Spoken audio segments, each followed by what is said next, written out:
Sampai masanya tiba, datang malaikat membawa kain kafan min nur dari cahaya. Lalu malaikat menampungnya, keluarlah roh. Sejuk terasa dari kaki, naik ke atas. Naik, berhembuslah dia dari mulut. Wa nafakhtu fihi min ruhi, aku hembuskan, aku tiupkan. Dulu waktu masuknya ke tanah, ke daging itu ditiup, maka keluarnya pun juga keluar. Maka mata memandang, roh keluar. Biji mata memandang, keluar biji mata. Makanya orang yang mati itu matanya terbuka. Makanya yang pertama kita lakukan menengok orang mati adalah memejamkan mata. Allahumma ighfir li 'abdis samad warfa' darajatahu ma'al ghabirin. Inna lillahi wa inna ilaihi raji'un. Makanya saya jarang-jarang datang bila ada sebut, Ustaz ada orang meninggal dunia. Sudah lama, baru sejam, nanti saya datang. Sebab apa? Saya takut nak pejamkan mata dia. Agak-agak sudah dipejamkan orang, baru saya datang. Saya datang, dah 3 jam, 4 jam, alhamdulillah saya datang. Belum tutup lagi. Iya. Kenapa? Menunggu Ustaz Somad. Paksalah saya tutup. Allahumma ighfir li fulan ibn fulan warfa' darajatahu ma'al gharim. Inna lillahi wa inna ilaihi. Mana istri yang katanya sayang, kaulah bulan, kaulah bintang, setengah nafasku pergi, buah hati bulayan jiwa.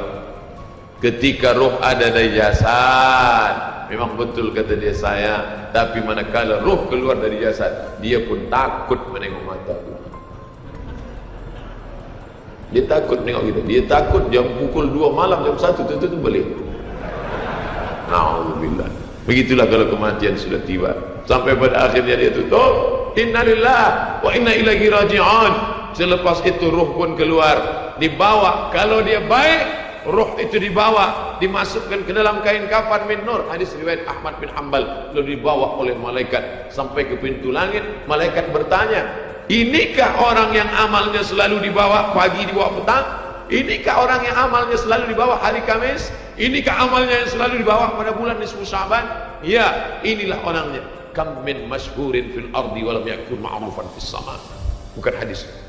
Berapa banyak orang yang namanya masyhur di bumi, tapi malaikat tak mengenal dia. Tapi berapa banyak orang yang tak masyhur di bumi, tapi malaikat mengenal dia. Mengapa? Karena amalnya pagi dan petang dibawa oleh malaikat. Orang ini mana? Belum datang. Orang ini mana? Belum datang. Orang ini mana? Belum datang. Disambut dia, disambut kedatangannya.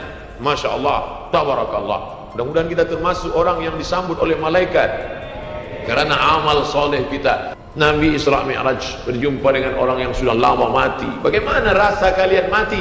Apa kata mereka? Seperti kambing yang dikuliti hidup-hidup, seperti tebasan pedang di tempat yang sama beratus kali, seperti kail mata pancing yang masuk ke dalam kulit yang basah, ditarik, disentapkan sehingga terikut dagingnya sampai keluar.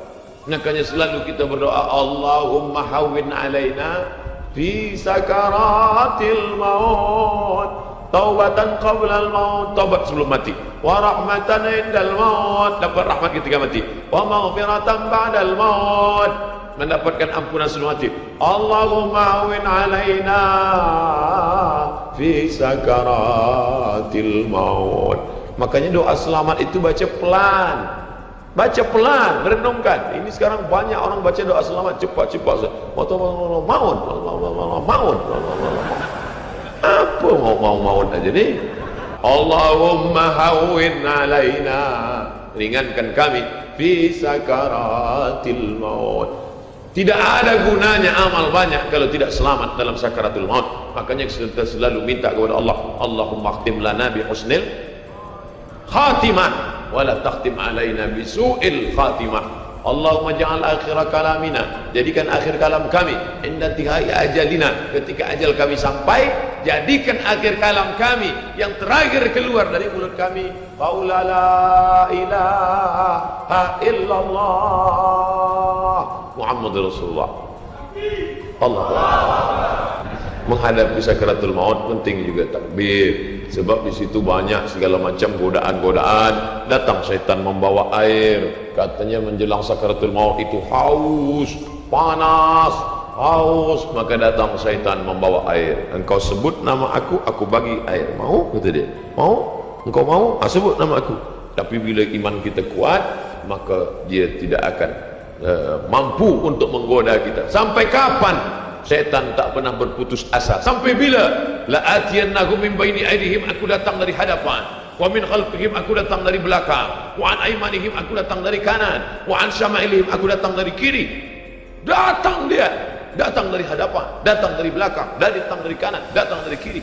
Oleh sebab itu yang banyak tuan-tuan yang ada berada di sini, tolong berzikir semua. Subhanallah, subhanallah, subhanallah. Kenapa? Dengan zikir itu maka larilah jin-jin setan yang ingin mengganggu. La'uwiyannahum, aku akan goda mereka, aku akan sesatkan mereka. Berapa lama? Madamat arwa'uhum fi ajsadihim, selama ruh ada dalam jasad, aku tak akan pernah berhenti sampai akhir keluar jasadnya dalam keadaan mati, tidak menyebut Allah Subhanahu wa taala. Itulah punca mereka. Makanya kita selalu berzikir. Esok pagi terjaga dari tidur automatically, karena kita sudah programkan di kepala kita. Manakala terbuka, alhamdulillahilladzi ahyana ba'da ma amatana wa ilaihi nusyur. Selapar-laparnya orang beriman, manakala dia tengok makanan, terus saja dia ingat Allah. Allahumma barik lana fima razaqtana wa qina azabannar. Tapi ada setengah umat Islam, bila dah kenyang saja baru ingat Allah. Alhamdulillah. Bila tak kenyang tak ada ingat Allah SWT. Na'udzubillah. Oleh sebab itu maka inilah hidup yang singkat ini. Bila pernah kita bersedekah, itulah yang akan menolong. Laula akhartani ila ajalin qarib, kalau engkau beri aku umur panjang ya Allah, apa yang akan kulakukan? Fa as-saddaqa, aku akan bersedekah. Wa akum minas salihin, aku ingin beramal saleh. Andai mati tidak masalah. Allahumma ja'al hayata ziyadatan li fi kulli khair. Kalau engkau takdirkan aku besok masih hidup ya Allah, jadikan hidupku itu ziyadatan li, sebagai amal tambahan. Kalau mati malam ini, Allahumma ja'alil mauta rahatan lana min kulli syarr. Kalau aku mati, maka kematian ini berhenti berbuat dosa. Orang beriman tak pernah sedih. Kalau dia mati, berhenti buat dosa. Kalau bertambah pahala. Andai Abdul Somad esok pagi masih hidup, bertambah pahala. Dia akan tazkirah, dia akan bagi pelajaran. Andai Abdul Somad mati malam ini, alhamdulillah, berhenti melihat dosa. Dosa apa? Masuk airport, dosa. Masuk ke plane pesawat terbang, dosa. Dosa apa? Dosa mata. Takkan tak kita tengok. Mata terbuka, takkan kita tutup. Maka orang beriman sentiasa menjaga dirinya. Tak pernah dia berkeluh kesah, tak pernah dia mencaci maki. Kenapa aku matikan aku ya Allah? Kenapa umurku pendek ya Allah? Ridha kepada Allah. Itu yang selalu kita katakan, raditu billah rabba wa bil islami dina wa bi Muhammadin nabiyyan wa rasula. Aku ridha. Ada yang lebih hebat daripada haji mabrur, ada yang lebih hebat daripada jihad fisabilillah, ada yang lebih hebat daripada zikir dan baca Quran. Apa dia? Ridha bi qada'illah, ridha menerima keputusan Allah. Makanya banyak lelaki yang ridha manakala meninggal istrinya, datang orang, apa tuan tak menangis? Aku ridha menerima ini. Memang dah lama aku tunggu-tunggu. Oh, ini bukan ridha, ini memang penyakit. Oleh sebab itu maka makna ridha adalah tak berkeluh kesah. Setelah orang masuk ke dalam surga, mendapatkan kenikmatan surga, Allah bertanya, "Madza turidun?" Hai penghuni surga, apa lagi yang kalian inginkan? Apa kata penghuni surga? Ridhaka. Tapi kau sudah masuk surga, ada yang belum kami dapat. Apa dia? Ridhamu. Yang mendapatkan ridha Allah hanya orang yang ridha menerima keputusan Allah Subhanahu wa taala. Man lam yarda bi qada'i, sesiapa sahaja yang tak ridha menerima takdirku, wa lam yasbir bi bala'i, yang tak sabar menerima ujianku, wal yatlub rabban siwaya, carilah Tuhan selain aku. Hadis ini dhaif. Tapi untuk targhib wa tarhib, untuk berikan semangat beramal, untuk fadail amal boleh dipakai, kerana ia bukan masalah akidah, bukan masalah halal haram. Jangan permasalahkan masalah. Bila kita sudah beramal, sudah baik, tak usah berkelahi masalah khilafiyah, masalah kecil-kecil, masalah sepele, masalah remeh-temeh. Karena ini hanya akan merosakkan hati kita sahaja. Berapa banyak hati rosak disebabkan masalah-masalah. Assalamualaikum warahmatullahi. Assalamualaikum warahmatullahi. Apa salam-salam ni? Padahal hati sedang lembut. Selama ini dia berzina, selama ini dia minum khamar, selama ini dia mabuk, tak ada pernah orang marahkan dia.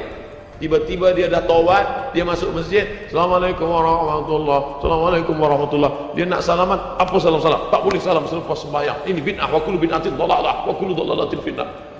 Kata dia dalam hati, aku mabuk 20 tahun tak ada orang bagi tahu mabuk tu haram. Ini aku dah taubat, salam kau kata haram. Kata dia. Bertinju. Bila sebelum sembahyang tadi belum ada bersalaman, selepas sembahyang baru bersalaman, hukumnya sunnah, mustahab, dianjurkan, disukai, kata Imam Nawawi. Belum sembahyang tadi tak ada salam sebab dia lambat. Allahu Akbar. Lepas sembahyang dia salam, mustahab, dianjurkan, baik, tak salah.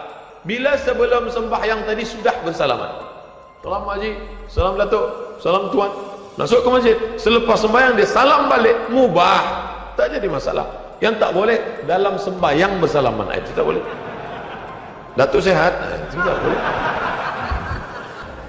Oleh sebab itu mari kita jaga hati kita yang dah baik, yang dah elok ni, jangan dirosakkan hanya kerana masalah-masalah kecil, masalah-masalah khilafiyah. Melunakkan hati.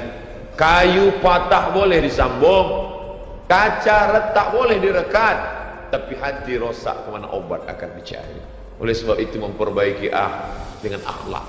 Al-adab fawqal ilmi. Adab lebih tinggi daripada ilmu. Tak ada guna banyak ilmu, banyak kaji banyak, tapi menyakitkan hati orang. Ada yang lebih hebat daripada ilmu. Apa dia? Adab.